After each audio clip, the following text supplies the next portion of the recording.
Tømrer. Hvad så nu? Jeg er ikke Ejner Jensen, og jeg er ikke tømrer. Og jeg hedder Jonna Jensen, og I fra ham. Nu har jeg aldrig. Jeg hedder Jonna. Jamen, du er pokker! Så forstår jeg bedre det med sovepus.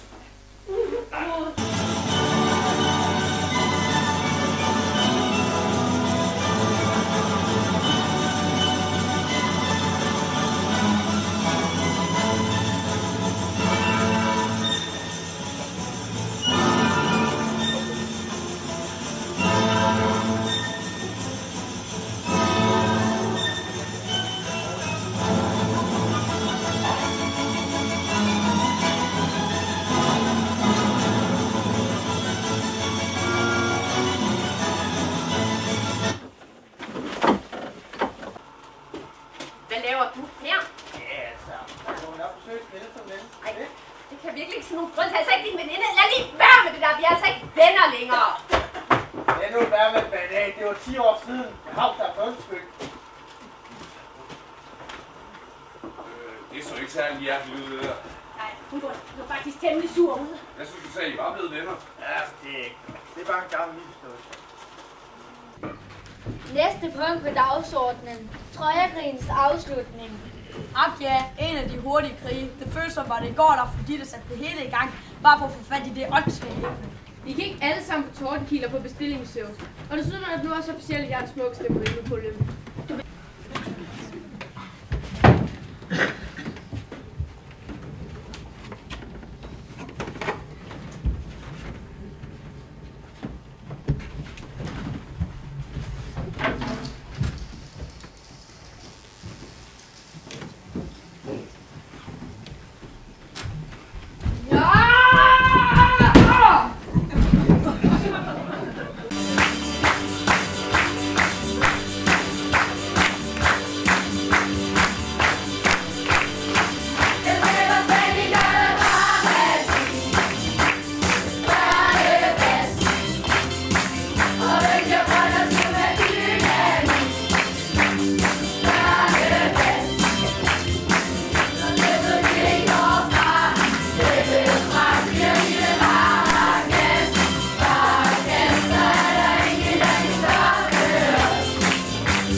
When I found you,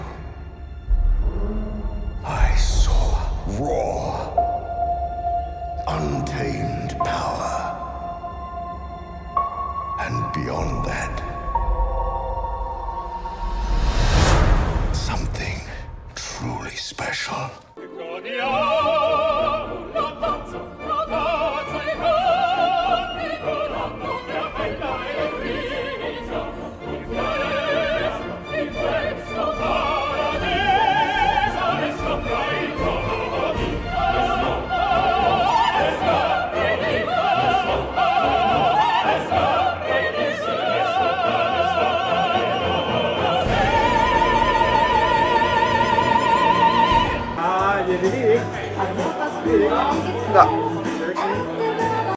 Hun ser det her en af det her Yamaha. Nej, det er så svært at forklare, at den år i Tokias Disneyland er ældre modeller, vi kan så lave Ren.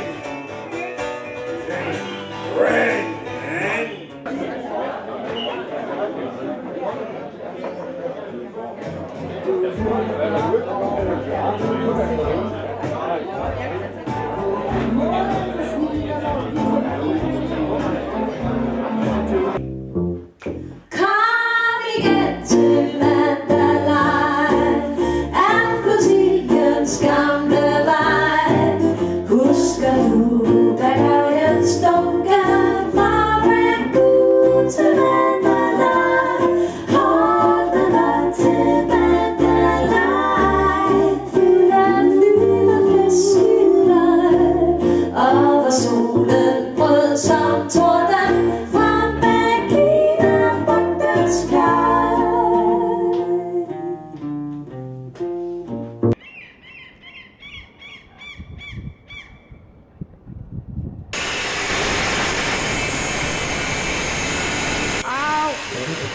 trykke på tæt siden. Hjælp! Hjælp!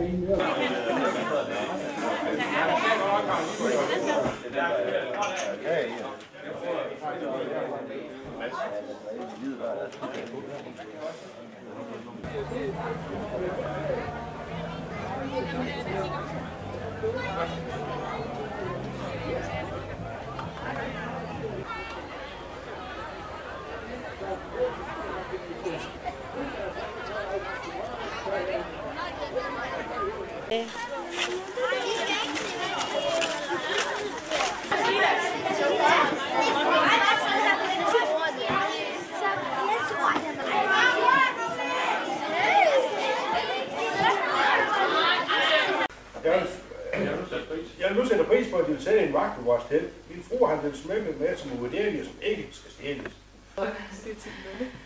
Ja. Nej, der må man på brød. De er på tilbud hos købmand Sørensen, skulle jeg sige. Et franskbrød og 12 æg hos købmand Sørensen. Jeg skal nok. Der er ingen vidner, men alligevel en underlig observation. Har du gemt den der på... Du har ikke været med skrevet noget? Nej. Jeg bytter til at holde øje. Hun er i forvejen så nysgerrig. Jeg skal bruge alt den hjælp, jeg kan få. Og den dygtigste politibetjent i hele området. Den bedste politik. Ja, På hele den der. ja, så bruger den. Det er altså mest sandsynligt, at tyvene er her på din kamp. Kunne de tænke dig at købe en lodseddel? Du støtter lokale amatørteater, og man kan vinde en levende en. Thomsen. Jeg har 12 franskbrød og 1 æg med hjem.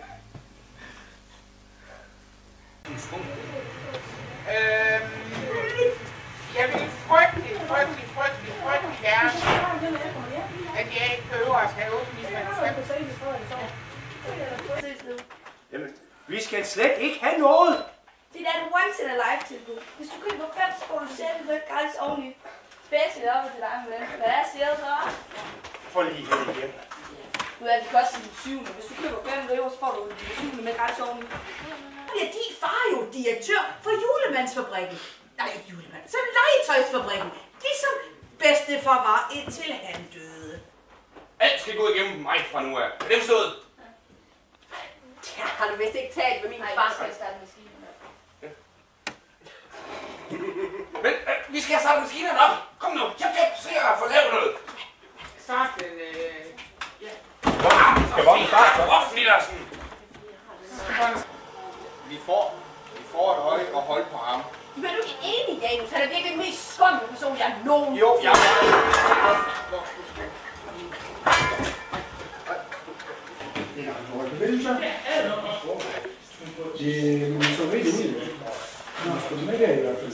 Vi vil heller ikke trække noget ned over ørerne på dig.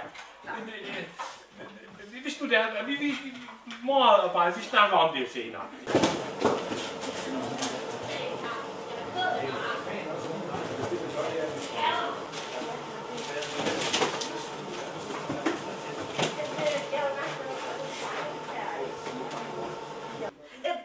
I var da altid gode venner engang.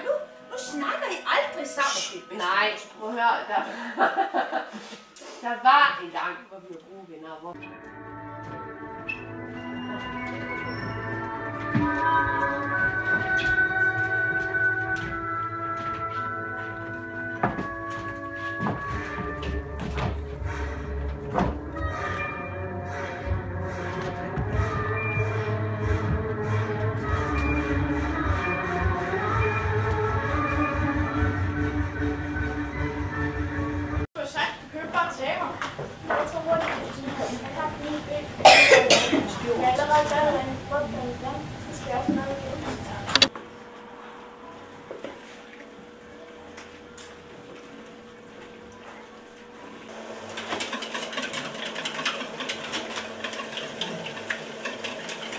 Men vi kan faktisk starte skidt ud og spørge, om I kendte vejen til Isegade.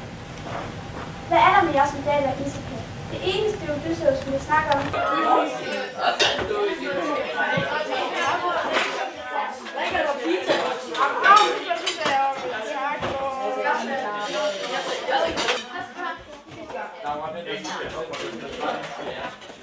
Så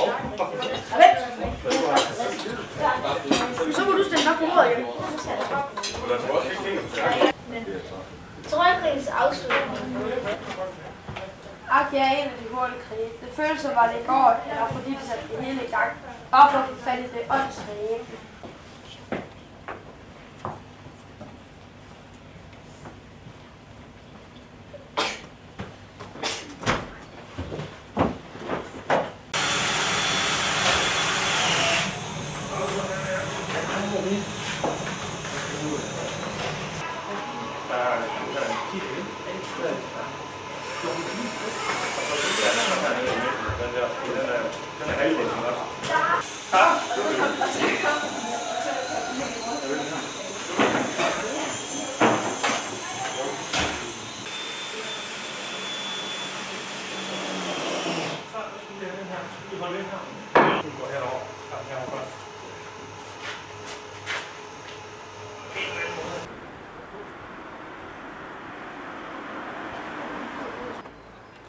Vi skal den der save af. Du må aldrig den med ind.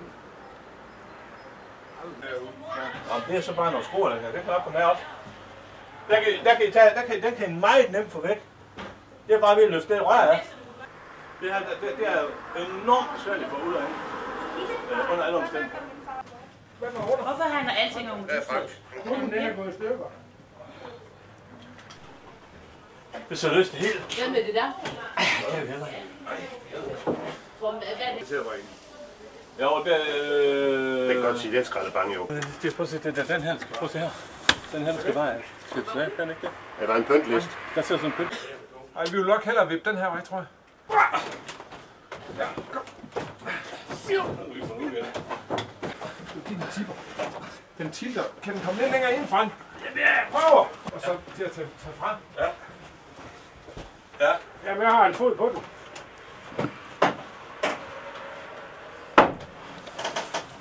Og så skal vi nå, er der vist kontakt. Så er der skal trække sådan der. Ja. Ja. Så lidt. Ja. Der er plads. Ja. Ja, masser. Den er halv meter over nu. Super. Og så skal vi... Så sætter vi bare skib i stedet for. Der er ikke så langt op. Ikke så langt. Ja, der. Så. Men der røg 2 for skoen. Den holder. Tilbage. Ja. Lidt tilbage. Ja. Hold øje med inden. Ja, den er langt fra. Stille og roligt. Stop! Det går for stærkt, det her. Ja, og så skal vi have den ind af. Stop!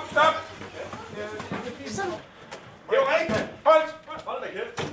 Hold nu kæft, nu går den frem. Den kommer. Giv mig. Ja. Nu går vi på en masse ting her.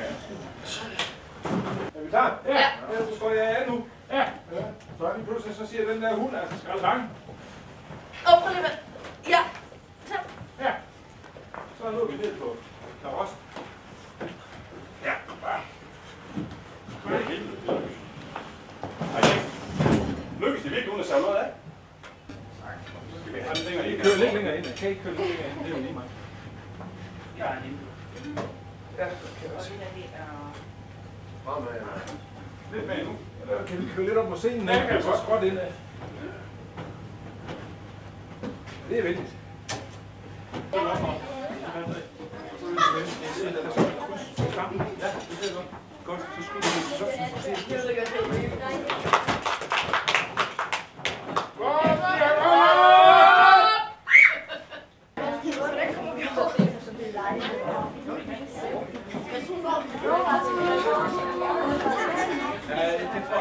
Kommer du hjem? Jamen, indtil videre har jeg det sådan godt nok.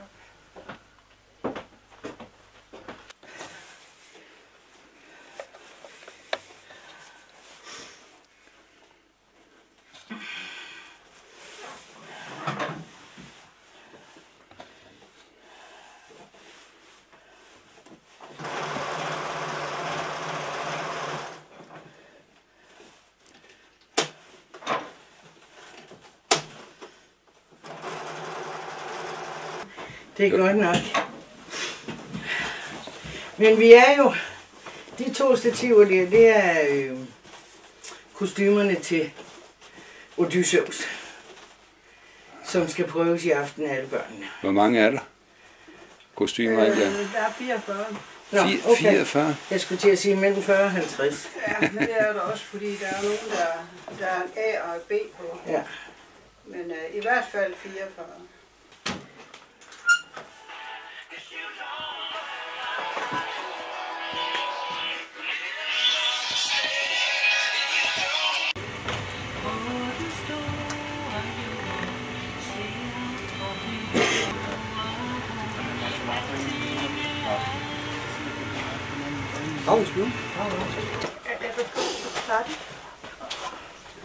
Altså, det ved jeg ikke. Så det er fedt min dumt ud. Hvad laver du? Vi skal gå først, fordi vi skal gå først. Jeg kan slet ikke se noget overhovedet.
There is a liquid sky all over the world. Tonight it comes for your body. Well, in an little town they call Belfast, the friendless trade I was found. Many an hour sweet happiness have I spent in that little town. A sad misfortune came over me, which caused me to stray from the land. Far away from my friends and relations, betrayed by the black velvet band at Babylon. Her eyes, they shone like diamonds, I called her the queen of the land. And her hair, it hung over her shoulder, tied up with a black velvet band. I took a stroll down Broadway, meaning not long for to stay. When who should I meet but this pretty fair maid, come traipsing along the highway. She was both fair and handsome, her neck it was just like a swan, and her hair it hung over her shoulder, tied up with a black velvet band. Everybody, her eyes they shone like diamonds. Ja. Ej, det er svært at kaffe. Ja.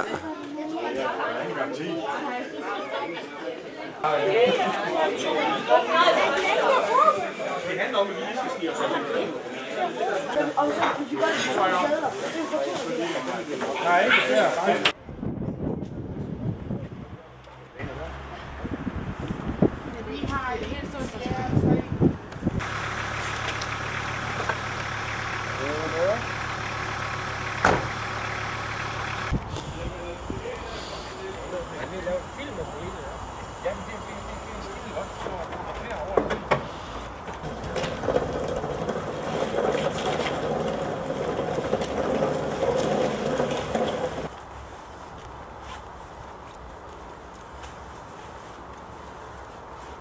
Ja, hvad siger Krone? Ja, for jeg kan godt have det oppe med 96, den har vi ikke til her. Det kan selvfølgelig blive hovedet, men har vi gjort det derude?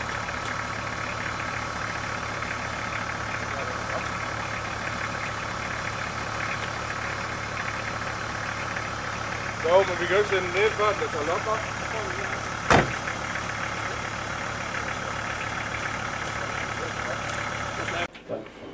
Det kan være, det bliver lidt nørdet, men... det er jo okay. Det gør ikke noget. Ja, det er godt. Altså, jeg har forestillet mig, at jeg vil prøve ligesom at fortælle grundlæggende om, hvad lyd består af på film, og så prøve at lukke jeres ører op for at lytte. Det er derfor, skal nogle store højtalere, så vi skal lytte til en række filmklip.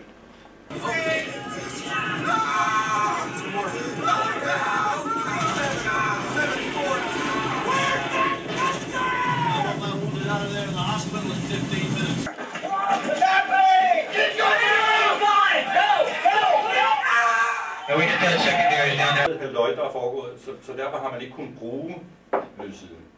Så alt i den her lydside er konstrueret. Vi kører. Ja.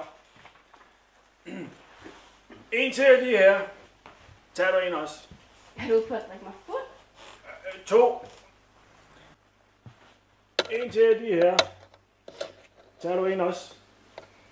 Er du ude på at drikke mig fuld? 2. I øvrige omfang.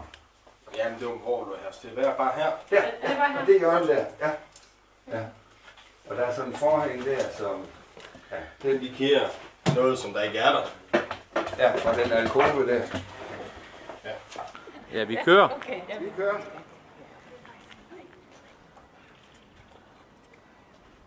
Er det jo alt for meget? Det var det nemlig. Det var et flot take.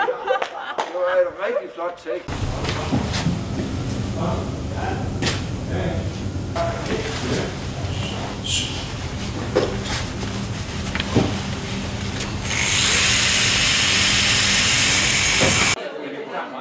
Et klima under forandring mærkes tydeligt, og en øget international interesse for de afgørelseslister og gode eksporter sammen med repræsentanterne for mig. Så jeg i aften ønsker et godt nytår med tak for det her.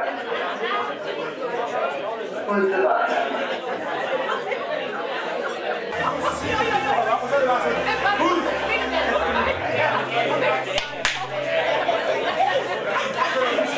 Bare man kunne komme til knappen, bare man kunne brænde lortet af, spille fingrene i kontakten og spille skindød for en dag.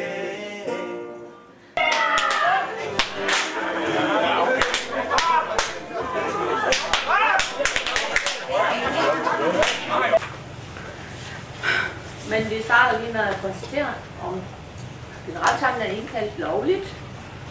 Det er den selvfølgelig. Nogen har sørget for at sætte en annonce i ude. Yes. Så vi går i og videre til punkt 2. Formandens så værsgo, kør løs. Så snart nytårsklokkerne har lyttet, så glæder jeg mig, fordi så kommer generalforsamlingen snart. Jeg tror, det er. Det her det er kun fase 1 af den ting, I får.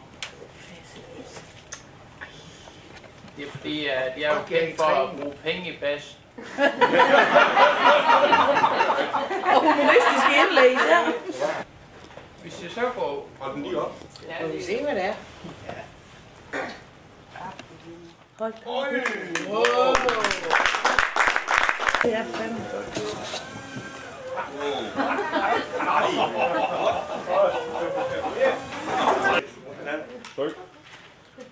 Til fest du møder op, om han en følger trop.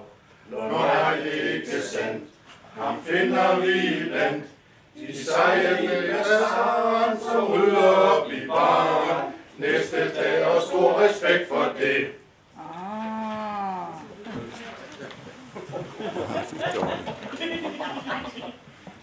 Du møder trofast op, og falder der lidt godt. Ej, popcorn er til dig, så siger du aldrig nej. Og hvis systemet driller, straks det hjælp du stiller. Ja, det kan vi altid regne med.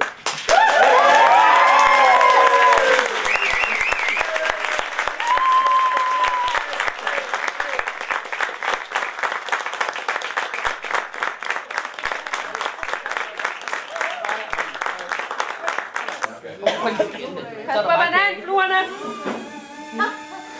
I siger bare, der er kage. Så skal vi sige, at man lige til, hvor højt det kan være op.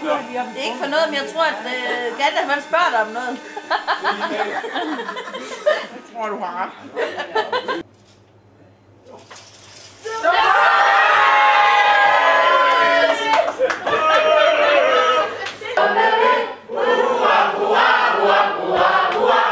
Men nu kan vi også, hvis vi låner en på undskyldsord, så kan vi prøve at måle dybden på dem også. Fordi det man kunne forestille sig, så kan man jo sige, de 20-30 af dem vi ikke har, og så selv resten. Hvordan skal vi lige gøre det med aktion, eller lørdag, eller et Ja, fordi jeg tror, at der er flere penge, end vi lige regner med. Hvordan er den har siddet på? Ja, det er nok. Altså bare, bare fordi den vildeste er ikke ens ved med den bedste. Nej. Men det kunne godt være, at vi skulle lægge et beløb ind i budgettet. Ude på pladsen. Nej, det er ligegyldigt. Nej. Det er ligegyldigt. Der bliver nedsat et hurtigt arbejde. Det er et hurtigt arbejde med IT-udvalg. De tager sig IT-udvalg. Det var ikke så nemt. Det var... Nej, det går ikke. Det var desværre for meget af det gode. Ja. Der kommer nye til, og nye til, og nye til. Du kan få det her, så kan du få det her til samme pris i stedet for. Ja. Så er det klart, så maksimerer vi antallet af sortimenter. Så begynder vi at fække. Og vi har også nogle af de der helvedes lange hækshylder, nogle øjedåser og sådan noget ting. Hvis nu vi pakker alt det der lort i de forskellige sortimenter, så er folk nødt til at købe noget af det. Og så en eller anden pris på. Det kunne vi hurtigt klappe ind i en PowerPoint, og så bare sætte den til at cirkulere på en skærm. Der står der nede, som man kan stå og pege på. Så ved du hvad vi... Det kan vi sagtens. Ja. Hvis vi skal lave et system, som vi siger, nu skal vi lave et system med nogen der siger, nu er der en af dem, så skal vi bestille. Det system, det kan EDB-systemet lige så godt gøre. Nej. Jo. Nej. Hvorfor kan det ikke det? Fordi ja. det er snart, vi har mennesker, der udleverer det, så sker der fejl, og det er meget bedre at styre det. Ja. Hvis det er sådan, at vi kan gå til og sådan noget. Ja. Det her bestillingssystem, det har intet at gøre med, hvad vi har på lager. Nej.